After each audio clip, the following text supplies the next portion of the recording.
أشهد أن محمد رسول الله.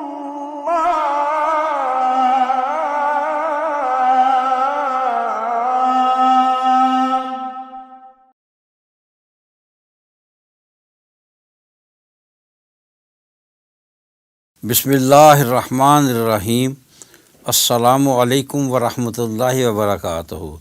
محترم ناظرین، ہم نے ذوالفقار علی بھٹو، میاں نواز شریف اور عمران خان کو پاکستان کی سیاست میں عوامی ہیروز قرار دیا تھا. ان میں سے ذوالفقار علی بھٹو اور میاں نواز شریف کا ذکر گزشتہ قسط میں ہو چکا ہے. جہاں تک عمران خان کا تعلق ہے، انہیں آغاز میں شہرت کرکٹ کی وجہ سے ملی. وہ پاکستان کی اس ٹیم کے کپتان تھے جس نے 1992 میں ورلڈ کپ پاکستان کے لیے جیتا. وہ کرکٹ سٹار تو پہلے ہی تھے، لیکن اس جیت نے ان کی شہرت کو چار چاند لگا دیے. بعد ازاں انہوں نے عوامی سطح پر فنڈز اکٹھے کر کے کینسر کے علاج کے لیے لاہور میں شوکت خانم ہسپتال بنایا، جو پاکستان کے حوالے سے ایک غیر معمولی کارنامہ تھا اور عوامی خدمت کے حوالے سے جس کی کارکردگی مثالی ہے. عمران خان نے اپنی سیاسی جدوجہد کا آغاز 1996 سے کیا. اس حوالے سے وہ بھٹو اور نواز شریف سے مختلف تھے. ان کی سیاسی زندگی کا آغاز کسی فوجی طالع ازما کی عطا کردہ وزارت سے نہیں ہوا تھا. انہوں نے پاکستان تحریک انصاف کے نام سے ایک سیاسی جماعت کی بنیاد رکھی.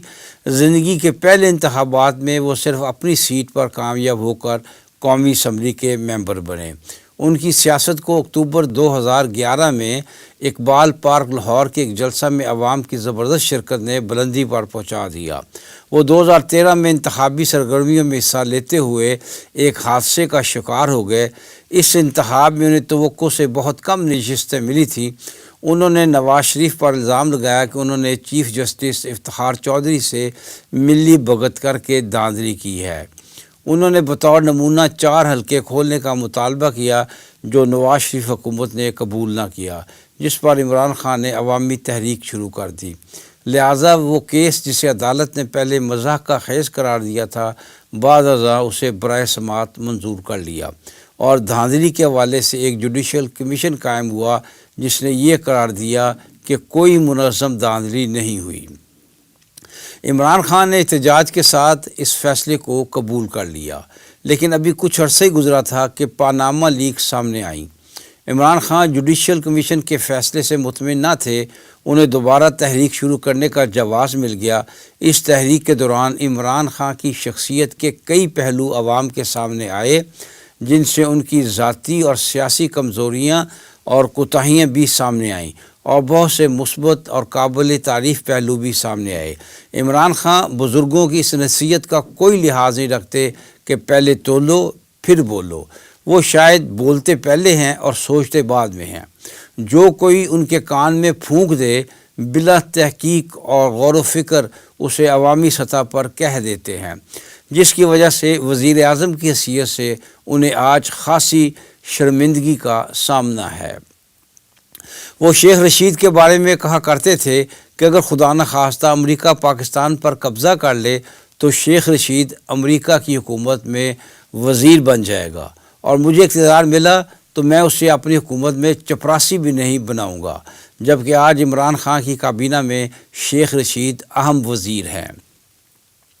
پھر ان کا کہنا تھا کہ میری پرویز مشرف سے ناراضگی کی وجہ یہ بھی تھی کہ اس نے پرویز الہی جیسے کرپٹ انسان کو اپنی حکومت میں لے لیا تھا. آج پرویز الہی عمران خان کے اتحادی بھی ہیں اور ساتھ ساتھ نواز شریف سے مذاکرات بھی کر رہے ہیں، اور نواز شریف انہیں لندن آنے کی دعوت دے رہے ہیں. پھر یہ کہ انہوں نے کہا کہ وہ وزیر اعظم خود چور ہے جو یوٹیلٹی بلز میں اضافہ کرتا ہے. انہوں نے یہ بھی کہا کہ وہ IMF سے مدد لینے سے خودکشی کر لینا بہتر سمجھتے ہیں. آج وہ یوٹیلٹی بلز میں اضافہ بھی کر رہے ہیں اور IMF سے پہلے سے بدتر شرائط پر قرضہ بھی لے رہے ہیں. انہوں نے انتخابات میں انصاف اور میرٹ کا نعرہ لگایا، لیکن الیکٹیبلز کو اپنے ساتھ ملایا. یعنی وہ سیاستدان جو انتخابات میں منتخب ہونے کی اہلیت رکھتے ہیں، چاہے ان کا کردار کیسا بھیانک ہی کیوں نہ ہو. انہوں نے پاکستان کو ریاست مدینہ کی طرز کی ایک ریاست بنانے کا نعرہ مارا، لیکن ان کے اکثر قریبی ساتھی ایک قدم ان کے ساتھ چلنے کو تیار نہیں، بلکہ وہ وزیر اعظم کے ویژن کے خلاف اقدام کرتے نظر آتے ہیں۔ کبھی ان کے ساتھیوں کی طرف سے گھریلو تشدد بل کو قانون بنانے کی کوشش کی جاتی ہے، اور کبھی جبری تبدیلی مذہب کو قانون سازی کا حصہ بنانے کی کوشش ہوتی ہے۔ کووڈ کی وجہ سے معاشی مسائل کا سامنا اگرچہ ساری دنیا کو کرنا پڑا، لیکن خراب معاشی صورتحال سے نمٹنے کے لیے جس بونڈے انداز میں کوشش کی گئی، اس نے مہنگائی سے عام آدمی کی چیخیں نکال دی، اور اس مہنگائی نے عمران خان کی مقبولیت پر بدترین اثرات ڈالے۔ عوام اب یہ بات سننے کو تیار نہیں کہ مہنگائی پہلی حکومتوں کی کرپشن اور بدعنوانیوں کا نتیجہ ہے، یا پٹرول کی قیمتیں چونکہ عالمی سطح پر بڑھ گئی ہیں، اس لیے پٹرول کی قیمتوں میں اضافہ امر مجبوری تھا۔ عمران خان گڈ گورننس قائم کرنے میں بھی بری طرح ناکام رہے۔ بیوروکریسی کا کنٹرول، مافیا کا خاتمہ، بڑے مجرموں کو سزا دلانا، ان تمام معاملات میں بھی عمران خان بری طرح ناکام رہے۔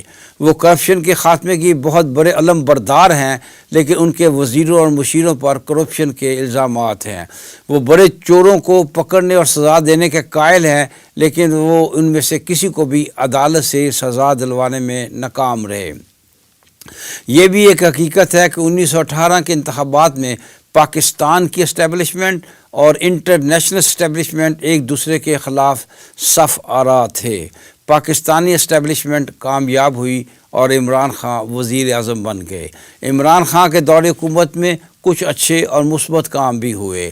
ان کی حکومت نے کرونا وائرس سے نمٹنے کے لیے اچھی پالیسی بنائی، شدید تنقید کے باوجود مکمل لاک ڈاؤن سے انکار کر دیا، اور کووڈ رسپانس کے حوالے سے حکومتی ماڈل دنیا میں تیسرا بہترین ماڈل تھا۔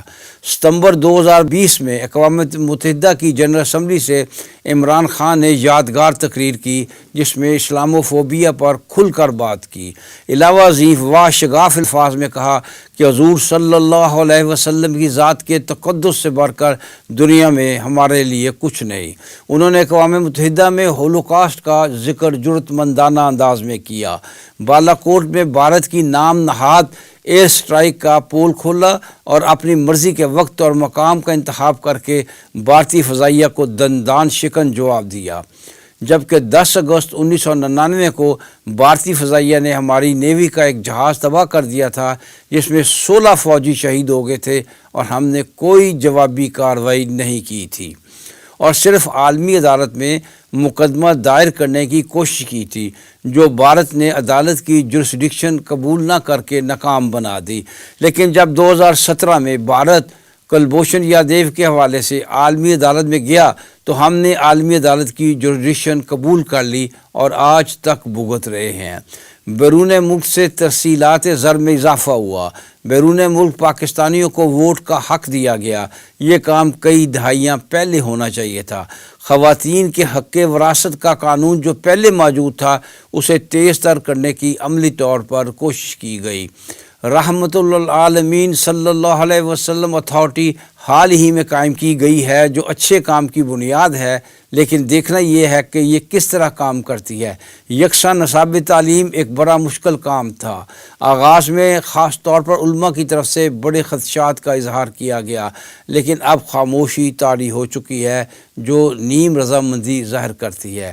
لیکن اگر یہ پوچھا جائے کہ عمران کے دور حکومت میں سب سے بڑا کون سا مارکہ سر کیا گیا، تو ہماری رائے میں خارجہ پالیسی میں امریکہ کو یہ بتانا کہ ہم تمہارے دوست ہیں، غلام نہیں، اڈوں کے حوالے سے ایبسولوٹلی ناٹ کہنا، CIA چیف، امریکی نائب وزیر خارجہ سے ملاقات کا انکار کرنا، اور اہم ترین یہ کہ سمٹ فار ڈیموکریسی کانفرنس میں امریکی دعوت نامہ کو رد کر دینا تھا۔